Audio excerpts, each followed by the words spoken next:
Welcome to Science Goes to the Movies, a look at the stories of science and how they change our culture. I'm Elizabeth Byosiere. In HouseBroken, Lisa Kudo is a poodle hosting group therapy sessions for the neighborhood pets and strays, which is not the most far-fetched piece of fiction we've ever covered, but it comes close.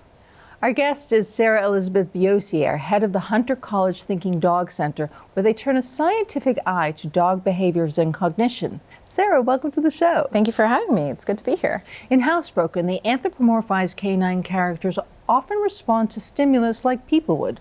Specifically, the characters on Honey's couch are responding primarily to things that they see. In real life, do dogs see what humans see? That's a very good question. And the answer is that the jury's still kind of out on this. We've only recently really started looking at sort of the intersect between perception and cognition. There is some foundational research looking into, do they share the same type of ganglion cells in the retina? And do they have the same number of cone photoreceptor cells, which is a really fancy way of just saying, how do they see color? And we know that there's some differences there. Humans have 3 cone photoreceptor cells and dogs have 2. And that's where we get this idea of maybe they're red-green colorblind in some way, shape, or form. But it's also really important to think about where are dogs in space. They're so diverse in their size and in their breed and in their facial structure that even the world may look very different from a little Chihuahua that stands a couple inches off the ground versus a Great Dane that stands a couple of feet off the ground. And where their eyes are in their heads also. Is that what you were talking about? Definitely, that as well. So dogs are the most morphologically diverse species on the planet, but it also makes it... We did that.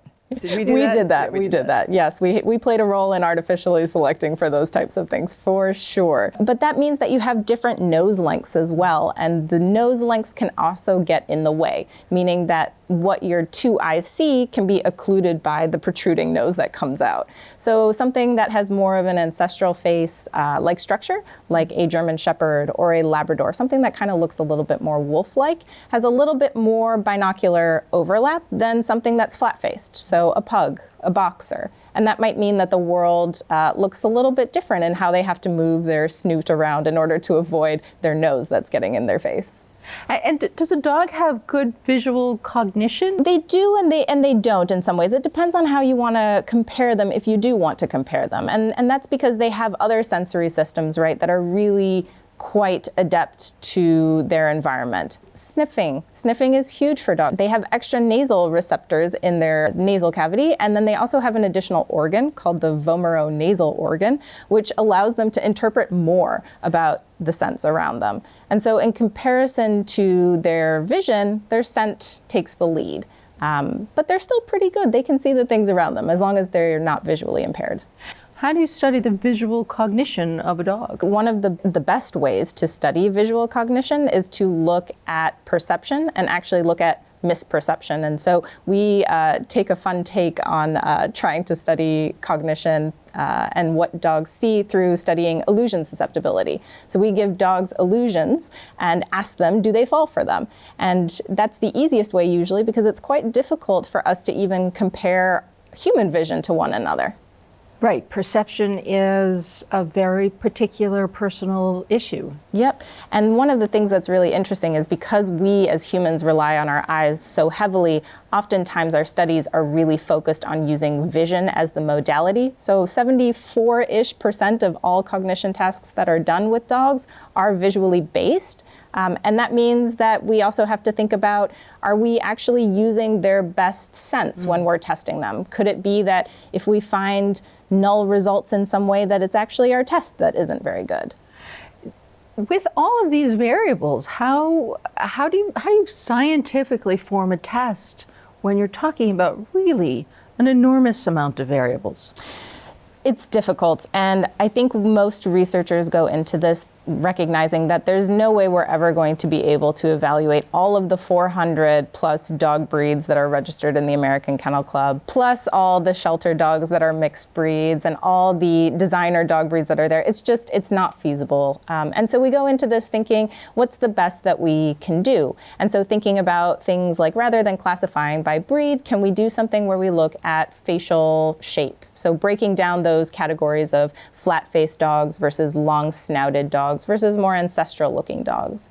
And then thinking about different career types. Should we look at just pet dogs, or should we also look at dogs that are therapy dogs or working dogs? Wait a minute.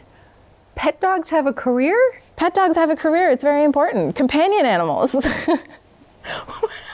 They're working dogs when they're flopped on the couch. Oh, yes. Oh, yes. They provide a lot of support for the people at home, and it's really important. They have a very, very big job.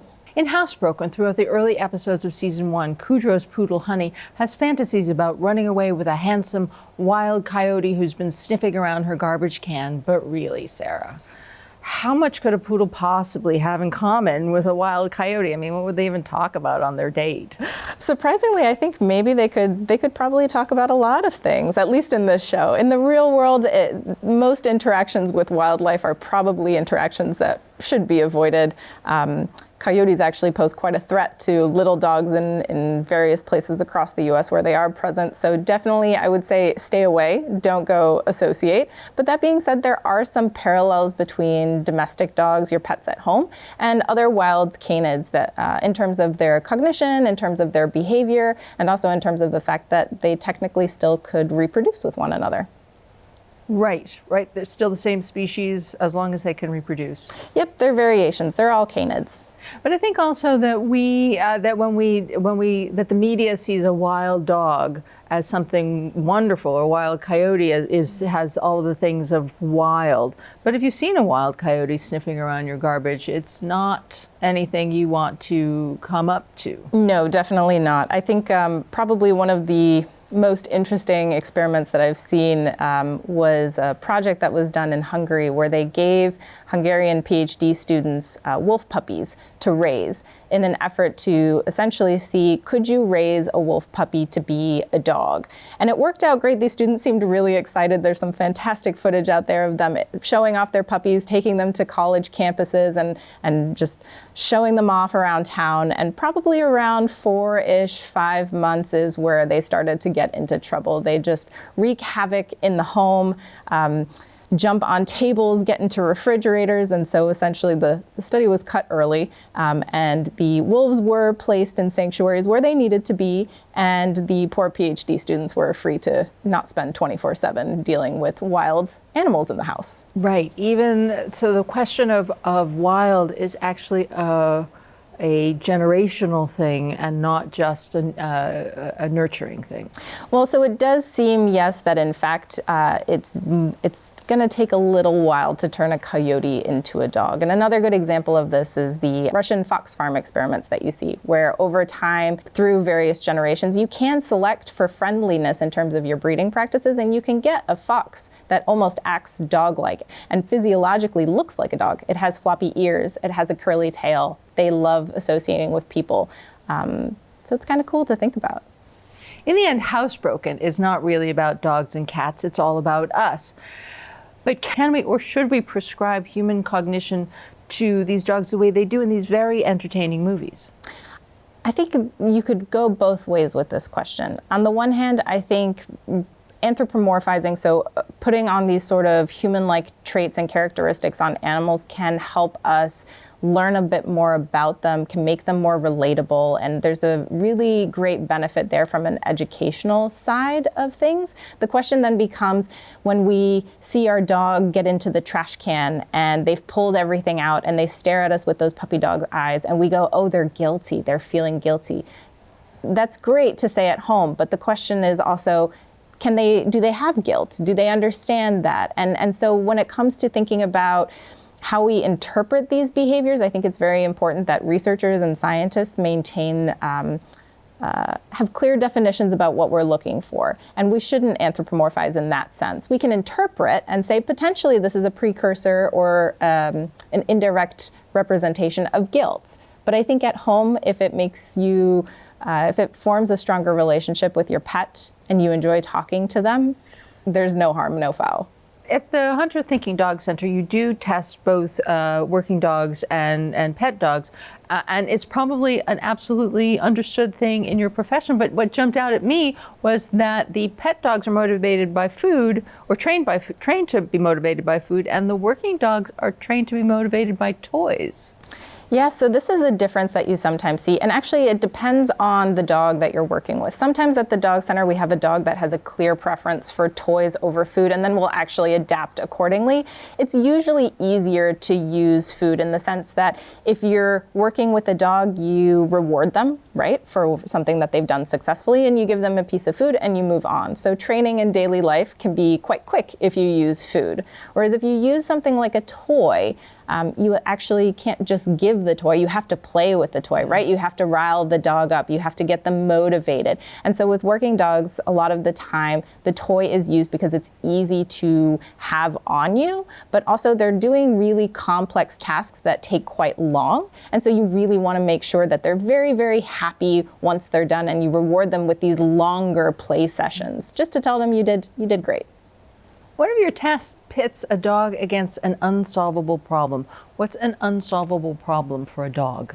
Yeah, so this is one of my favorite studies. This is a study where we have a Tupperware container, and the Tupperware container, you have the lid and the main bowl of it, and you can lock it in place, right? But we start off by making this task solvable. So the lid just kind of sits on top, and there's a snack or a toy inside, and we show the dog that if they approach the container and they just move the lid over with their snout, that they can get whatever is inside. And so they learn this contingency, they love it, they're having fun, and then maybe we're a little bit sneaky, we decide to lock the Tupperware lid in place. And so the task is now unsolvable. The dog can't get into it. And so our question then becomes, if there's a human there who's available to make eye contact, will they look to the human for help? Or do they prefer to persist at the container, pawing at it, biting it, barking at times? We see that as well. And so we use this to kind of look at persistence, but also at, do dogs differ either depending on their career, so are they a pet dog or a working dog, or also across different species of canines? Do dogs make more eye contact than wolves? And so it's a task that can really easily be implemented across a wide variety of different dogs and canines. How do you apply that information now that when you know? Yes, so you can apply it in various ways. So one of the foundational ways of thinking about it is just to look at the differences to evaluate comparative cognition. So is there a reason why working dogs should perform differently than pet dogs? And you could say, yes, they're working dogs. They've been trained and bred to really persist. But then the question becomes, if you have guide dogs versus scent detection dogs versus therapy dogs, should they vary in their performance? And the answer could be yes. And so then you start thinking, if you give this problem to them, this unsolvable problem early on when they're young, is there a way that you could then predict who would be a good guide dog, or who would be a good scent detection dog, or who would be a good therapy dog? And you can already imagine that a therapy dog probably should make more eye contact with people around them, and that probably a scent detection dog needs to be a little bit independent and needs to alert their handler to a possible explosive device, for example. And so this is something that might mean that therapy dogs would be more likely to make eye contact, and scent detection dogs would probably persist. And generally, that's actually what we do see. In HouseBroken and pretty much any artistic interpretation of dogs at play, we see the friendly dog stick his butt up in the air when greeting another pup. So what are they saying to each other when that rear goes in the air? It's a good question. They're probably just saying hello in some weird way, shape, or form. Maybe like we would give a handshake, but it's coming out of a different side.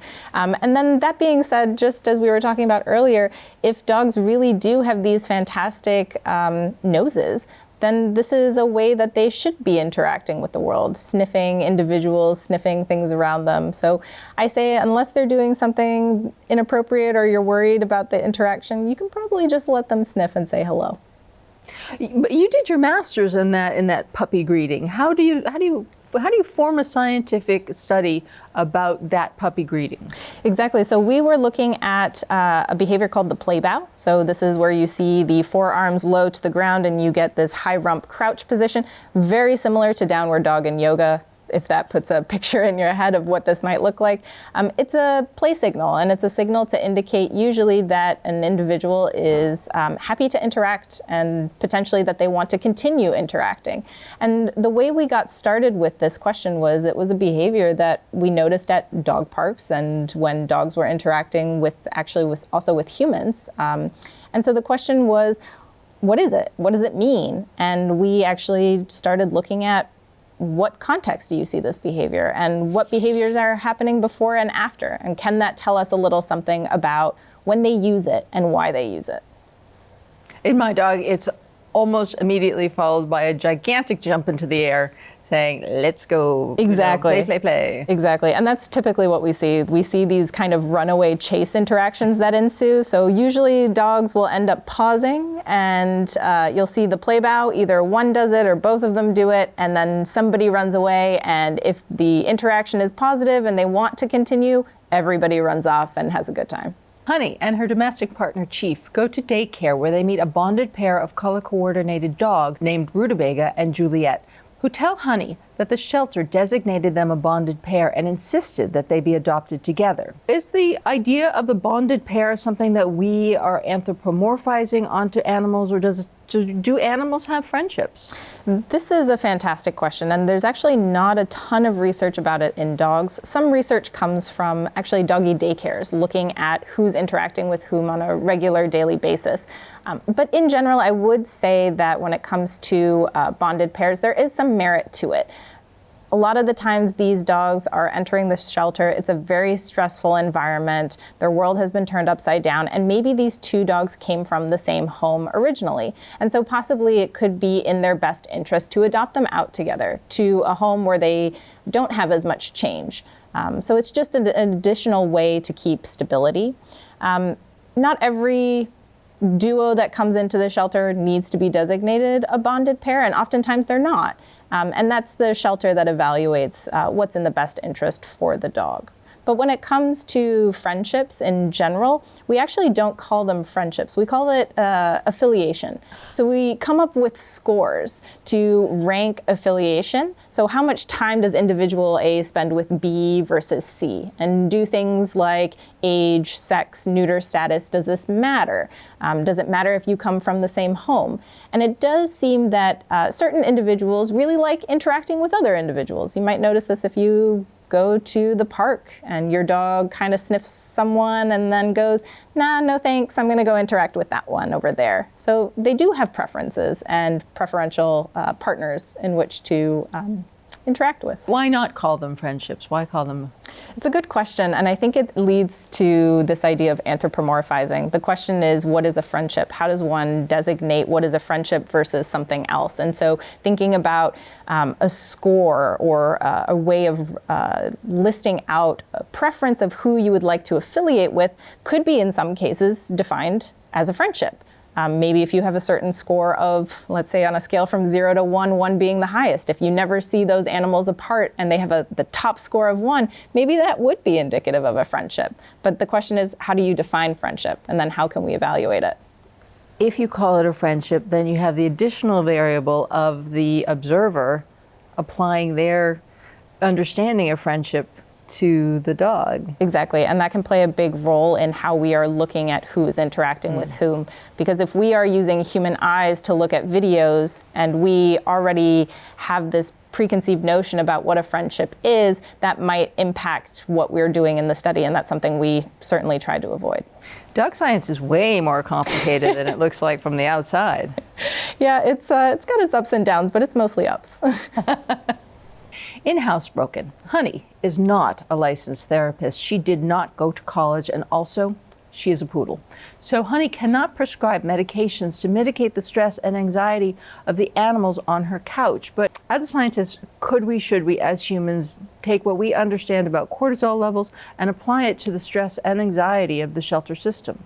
I think we can, but it's something that we really need to be cautious of. And it's not something that should be done as sort of a Band-Aid fix to solve all of the world's problems. So medications are something that, one, you should always 100% talk to a veterinarian about and get additional insight. This is what they are trained for. That's why they are there.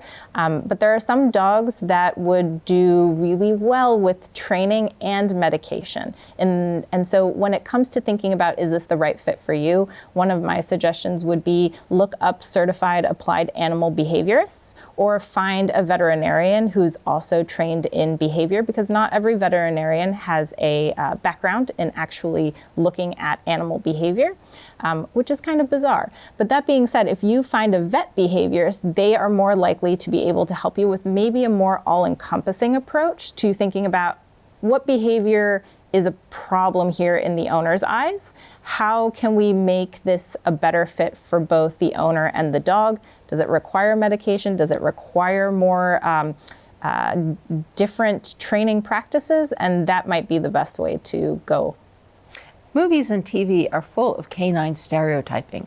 The big dog is friendly, the pit bull is a bully, poodles are obsessed with glamour or just plain psycho. But in real life, does the breed make the dog? In some ways, yes, and in other ways, no. So we actually see that there's more variation behaviorally within breeds than there is between breeds. So that would automatically say, just from the onset, that you could have a lazy border collie. There is such a thing as a border collie that would prefer to lie on the floor, even though the majority of border collies maybe really want to go and herd sheep. So you do see that there's massive variation, and there may be some stereotypes, and that's because we've selected for these traits, right? We have terriers that can dig in the ground and search for little rodents, and that's because we liked those traits. We had a purpose for them. So it's possible that you do see some remnants, but it is also really important to keep in mind that if your terrier is not digging for rats in the New York City subway, that there's nothing wrong with it. It's probably not needed.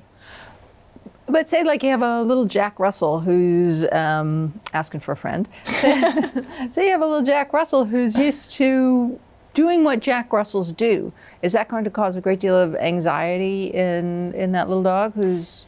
It can, but you can come up with solutions, and it's not that this is the case for every dog. So a lot of dogs, a great example of this, and that's not related to certain breeds per se, but some dogs really like to dig. And some owners really don't want their lovely garden dug up. It's just something that they would love their rhododendrons to stay where they are.